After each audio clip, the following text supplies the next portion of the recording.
Hello everyone, आज की video में हम non linear partial differential equation के सॉल्यूशन के बारे में पढ़ेंगे। तो जो नॉन लीनियर पीडीयू होती है वो क्या होती है? एक ऐसी पार्शियल डिफरेंशियल इक्वेशन जो पी क्यू इसमें लीनियर ना हो, ऐसी पार्शियल डिफरेंशियल इक्वेशन क्या कहलाती है? Non linear partial differential equation कहलाती है। जैसे कि इसका एक एग्जांपल ये हो सकता है, मतलब यहाँ पर P और Q की डिग्री 1 नहीं है, 1 से ज़्यादा है, तो इसलिए क्या बन जाती हैं? Non linear partial differential equation बन जाती हैं। अब अगर मैं इसके सॉल्यूशंस की बात करती हूँ तो इसके 4 टाइप के सॉल्यूशन होते हैं। पहला होता है कंप्लीट सॉल्यूशन,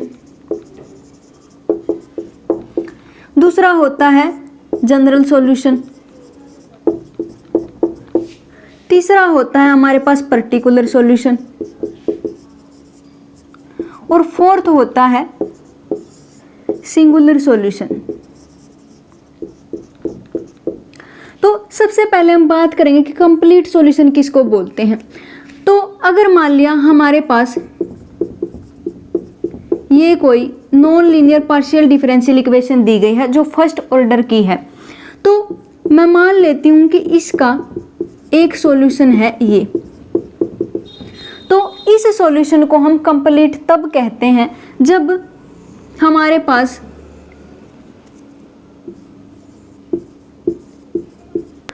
इसको मैं कंप्लीट सॉल्यूशन तब कहूंगी जब इस मैट्रिक्स का जो रैंक है वो 2 आ जाता है। तो ये क्या कहलाता है? इसका कंप्लीट सॉल्यूशन कहलाता है इस पार्शियल डिफरेंशियल इक्वेशन का ये। और इसके साथ साथ अगर ऐसा हो जाए नंबर ऑफ इंडिपेंडेंट वेरिएबल किसके इक्वल हो जाते हैं? Number of arbitrary constant in solution, तो क्या होगा कि ये वाला सॉल्यूशन क्या कहलाएगा? कंप्लीट सॉल्यूशन कहलाएगा। कंप्लीट सॉल्यूशन बनने के 2 केसेस होते हैं, या तो इस मैट्रिक्स का रैंक 2 आ जाए, या फिर ऐसा हो जाए कि नंबर ऑफ इंडिपेंडेंट वेरिएबल किसके बराबर हो जाए? जो सॉल्यूशन में हमारे पास आर्बिट्रेरी कांस्टेंट आए हैं उसके इक्वल हो जाए, तब हम क्या कहेंगे? इसी सॉल्यूशन को, इसका कंप्लीट सॉल्यूशन कहते हैं इस पार्शियल डिफरेंशियल इक्वेशन का। अब बात करते हैं हम जनरल सॉल्यूशन की। तो जनरल सॉल्यूशन जिसको भी बनना है सबसे पहले उसको बनना पड़ता है कंप्लीट सॉल्यूशन, और उस कंप्लीट सॉल्यूशन को मैं मान लेती हूँ कि ये है x y z a b = 0। अब यहाँ से हम जनरल सॉल्यूशन कैसे फाइंड आउट करते हैं? हम क्या करते हैं, a को चाहे तो b का फंक्शन मान लेते हैं, या फिर b को किसका फंक्शन मान लेते हैं? a का फंक्शन मान लेते हैं, और इस इक्वेशन में पुट कर देते हैं। अब a को चाहे मैं b का फंक्शन मान लूँ, चाहे b को a का फंक्शन मान लूँ, यहाँ पर एक ही आर्बिट्रेरी कांस्टेंट बच जाएगा। ऐसा करने के बाद जैसे मैं a को b का फंक्शन मान लेती हूँ, तो यहाँ पर क्या आ जाएगा? f(x, y, z), और a की जगह क्या आएगा? φ(b, b), कुछ इस तरीके का बन जाएगा। अब मैं क्या करूँगी, इसको b के विद रिस्पेक्ट टू क्या कर दूंगी? इसका डेरिवेटिव कर दूंगी, वो भी कैसा? पार्शियल। तो यहाँ से हमारे पास 2 इक्वेशन आ जाती हैं, और एक हमारे पास क्या होता है? कांस्टेंट होता है। तो 2 इक्वेशन से एक कांस्टेंट को आसानी से रिमूव किया जा सकता है। तो इस तरीके से इसको रिमूव करने के बाद क्या बनेगा? कुछ ऐसा बन जाएगा। यही हमारा क्या बनेगा? सॉल्यूशन बन जाएगा इस पार्शियल डिफरेंशियल इक्वेशन का।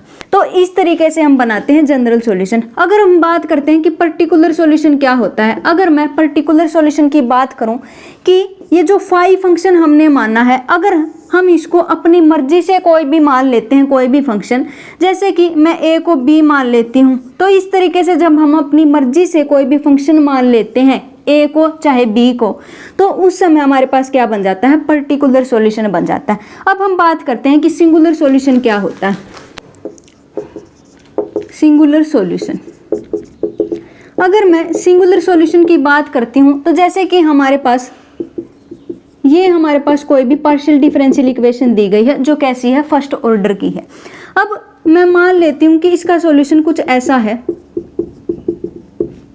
तो अब हम क्या करते हैं, एक बार तो इसका सॉल्यूशन यहाँ पर g फंक्शन मान लेते हैं।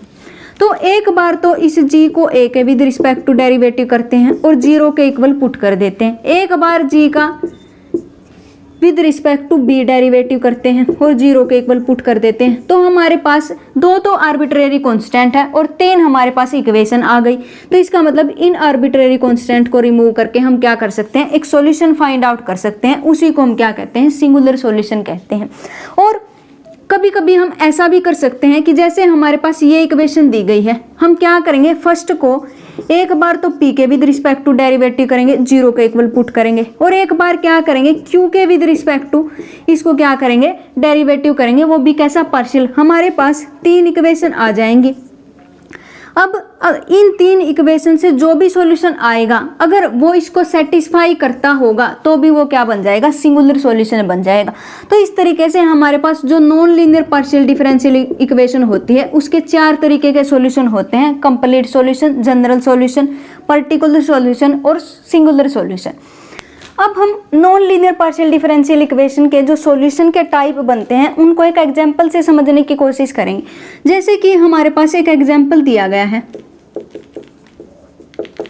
ये हमारे पास दी गई है एक पार्शियल डिफरेंशियल इक्वेशन, और मैं मान लेती हूं कि इसका सॉल्यूशन ये बनता है।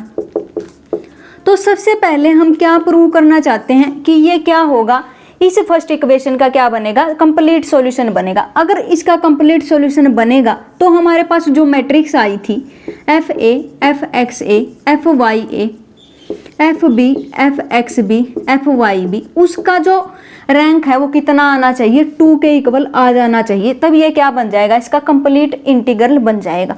और साथ साथ ये भी था कि अगर हमारे पास जो इंडिपेंडेंट वेरिएबल हैं वो किसके इक्वल हो जाते हैं, आर्बिट्रेरी कांस्टेंट की वैल्यू के इक्वल हो जाते हैं, तो भी क्या बनता था, ये इसका कंप्लीट इंटीग्रल बनता था। अब हम क्या करेंगे, यहाँ से F of A, F X A और ये सब वैल्यू कैलकुलेट करेंगे।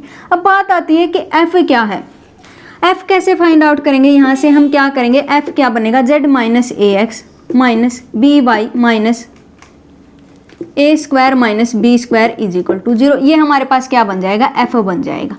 अब मैं क्या करना चाहती हूँ, एफ को ए के विद रिस्पेक्ट टू डेरिवेटिव करना चाहती हूँ। अगर ए के विद रिस्पेक्ट टू इसका डेरिवेटिव करती हूँ तो क्या बनेगा, माइनस एक्स माइनस यहाँ से 2a। अब हम क्या करेंगे, यहाँ पर एक बार ए के विद रिस्पेक्ट टू डेरिवेटिव कर दिया है हमने। अब क्या करेंगे, एफ ऑफ ए का एक्स के विद रिस्पेक्ट टू डेरिवेटिव करेंगे तो क्या बनेगा, -1 बन जाएगा।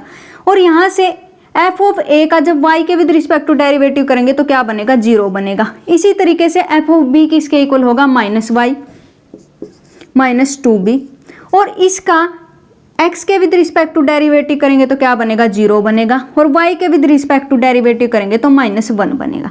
तो जब भी मैं इसका रैंक फाइंड आउट करूंगी तो वो कितना आ जाएगा, 2 ही आ जाएगा। इसलिए ये सॉल्यूशन इसका क्या बनता है, कंप्लीट सॉल्यूशन बन जाता है। अब हमें क्या करना है कि हमारे पास इसका जनरल सॉल्यूशन फाइंड आउट करना है। और जनरल सॉल्यूशन कैसे फाइंड आउट करना है, उसमें क्या करते थे हम, a को चाहे तो b का फंक्शन मान लेते थे या फिर b को a का फंक्शन मान लेते थे। हमें क्या करना है, इस b को हम क्या मान लेते हैं, √1 माइनस a स्क्वायर मान लेते हैं, और फिर क्या करते हैं, इसका सॉल्यूशन फाइंड आउट करने की कोशिश करते हैं। तो अगर मान लिया मैं b को ये मान लेती हूँ तो सॉल्यूशन क्या बन जाएगा, यहाँ से z is equal to ax plus √1 minus a square into Y plus a square plus 1 minus a square, कुछ ऐसा बन जाएगा। इसको यहाँ से डिलीट कर सकती हूँ तो z किसके इक्वल बन जाएगा, ax plus √1 minus a square Y plus 1, इसके इक्वल बन जाएगा। अब हम क्या करना चाहते हैं, सॉल्यूशन फाइंड आउट करना चाहते हैं, और सॉल्यूशन फाइंड आउट करने के लिए हमें क्या करना पड़ेगा, इस आर्बिट्रेरी कांस्टेंट को रिमूव करना पड़ेगा। तो इसको रिमूव करने के लिए हम क्या करते थे, curl g upon curl a, उसको 0 के इक्वल पुट कर देते थे, और एक पहले ही होता था हमारे पास ये 0 के इक्वल। तो यहाँ से 2 इक्वेशन बन जाती थी और उसी से हम क्या कर लेते थे, जनरल सॉल्यूशन फाइंड आउट कर लेते थे। अब हम क्या करेंगे, इसको a के विद रिस्पेक्ट टू डेरिवेटिव करेंगे, लेकिन पहले इसको g की फॉर्म का बना लेते हैं। कैसे, हम क्या करेंगे, एक तरफ तो 0 रखेंगे और दूसरी तरफ क्या रख देंगे, सारे के सारी जो वैल्यूज दी गई हैं, तो कुछ ऐसा बन जाएगा। अब हम क्या करना चाहते हैं, इसको a के विद रिस्पेक्ट टू डेरिवेटिव करना चाहते हैं। तो a के विद रिस्पेक्ट टू जब हम इसका डेरिवेटिव करेंगे तो क्या बनेगा, x plus 1/2 √1 minus a square और यहाँ पर बन जाएगा -2a इंटू वाई प्लस ए के विद रिस्पेक्ट टू डेरिवेटिव करेंगे तो ये सारे के सारे 0 बन जाएंगे। तो कुछ ऐसा बन जाएगा। और यहाँ से सोल्व करने की कोशिश करेंगे तो हमें क्या मिलेगा, x is equal to A by 2√1 minus A square, कुछ ऐसा बन जाएगा। अब मैं क्या करना चाहती हूँ, मैं तो इस a की वैल्यू फाइंड आउट करना चाहती हूँ, क्योंकि जो भी सॉल्यूशन बनेगा उसमें आर्बिट्रेरी कांस्टेंट नहीं आ सकते। तो इसके लिए मैं क्या करूँगी, यहाँ पर क्रॉस मल्टीप्लाई कर दूंगी। तो क्रॉस मल्टीप्लाई करने के बाद कुछ ऐसा बनेगा ए वाई, और यहाँ पर स्क्वायर रूट की टर्म है, इसको रिमूव करने के लिए मैं क्या करूँगी, दोनों साइड स्क्वायर कर दूंगी। स्क्वायर करने के बाद कुछ ऐसा मिलेगा। अब किसकी वैल्यू फाइंड आउट करनी है, ए की। तो यहाँ से x square minus A square X square किसके इक्वल बन जाएगा, ए स्क्वायर वाई स्क्वायर के इक्वल बन जाएगा। और फिर सोल्व करने के बाद क्या बनेगा, A square X square plus Y square, और ए की वैल्यू क्या बन जाएगी, X upon under root X square plus Y square, और यहाँ पर होगा +-1। तो ये ए की वैल्यू बन जाएगी। इस ए की वैल्यू को अगर मैं यहाँ पर पुट कर देती हूँ तो यही हमारा क्या बन जाता है, जनरल सॉल्यूशन बन जाता है। अब अगर मैं बात करूँ कि पर्टिकुलर सॉल्यूशन क्या होता है, पर्टिकुलर सॉल्यूशन में हम अपनी मर्जी से क्या करते थे, कोई भी वैल्यू मान लेते थे। ए को जैसे मैं यहाँ पर बी मान लेती हूँ, वहीं इसका क्या बन जाएगा, पर्टिकुलर सॉल्यूशन बन जाएगा। तो यहाँ से a is equal to B मानने के बाद हमें क्या पता चलेगा, यहाँ पर a is equal to B है तो A Y plus A square plus A square, कुछ ऐसा बन जाएगा। z is equal to A X plus A Y plus 2a square, कुछ ऐसा बन जाएगा। फिर हम क्या करेंगे, इस a को रिमूव करना चाहेंगे तो इसके लिए क्या करेंगे, फिर से इसको a के विद रिस्पेक्ट टू डेरिवेटिव कर देंगे, वो भी कैसा, पार्शियल। सबसे पहले हम क्या करेंगे, इसको g की फॉर्म में बनाएंगे, एक तरफ तो 0 रखेंगे और बाकी तरफ जो भी हमें दिया गया है। तो कुछ ऐसा बनेगा +2a स्क्वायर माइनस z। अब हम क्या करेंगे, इसको a के विद रिस्पेक्ट टू डेरिवेटिव करेंगे। a के विद रिस्पेक्ट टू डेरिवेटिव करने के बाद क्या बनेगा, x plus Y plus 4a is equal to 0, कुछ ऐसा बन जाएगा। तो यहाँ से मैं a की वैल्यू इजीली फाइंड आउट कर सकती हूँ, और a की वैल्यू फाइंड आउट करने के बाद यहाँ पर पुट कर दूंगी तो वही क्या बन जाएगा, हमारा पर्टिकुलर सॉल्यूशन बन जाएगा। अब हम बात करते हैं कि सिंगुलर सॉल्यूशन कैसे फाइंड आउट करते थे। सिंगुलर सॉल्यूशन फाइंड आउट करने के लिए हम क्या करते थे, चाहे तो ऐसा करते थे, इसको 0 के इक्वल पुट करते थे, या फिर हम क्या करते थे, दी गई इक्वेशन का q के विद रिस्पेक्ट टू हम क्या करते थे, डेरिवेटिव करते थे। और अगर ऐसा करने के बाद वो इस फर्स्ट इक्वेशन को सेटिस्फाई कर जाता था तो वही क्या बन जाता था, सॉल्यूशन बन जाता था। या फिर ऐसा भी कर सकते हैं कि यहाँ पर इसका a के विद रिस्पेक्ट टू डेरिवेटिव कर सकते हैं और उसको 0 के इक्वल पुट करेंगे, या फिर b के विद रिस्पेक्ट टू डेरिवेटिव करके 0 के इक्वल पुट करेंगे। फिर इन तीनों इक्वेशन से हम क्या करते थे, a और b की वैल्यू फाइंड आउट करते थे, वहीं इसका क्या बन जाएगा, सिंगुलर सॉल्यूशन बन जाएगा। तो इस तरीके से हम फाइंड आउट कर सकते हैं नॉन लीनियर इक्वेशन के अलग अलग टाइप के जो सॉल्यूशन होते हैं उनको। इससे नेक्स्ट वीडियो में हम कंपैटिबल पार्शियल डिफरेंशियल इक्वेशन के बारे में पढ़ेंगे। तब तक के लिए stay connected, have a nice day, thank you.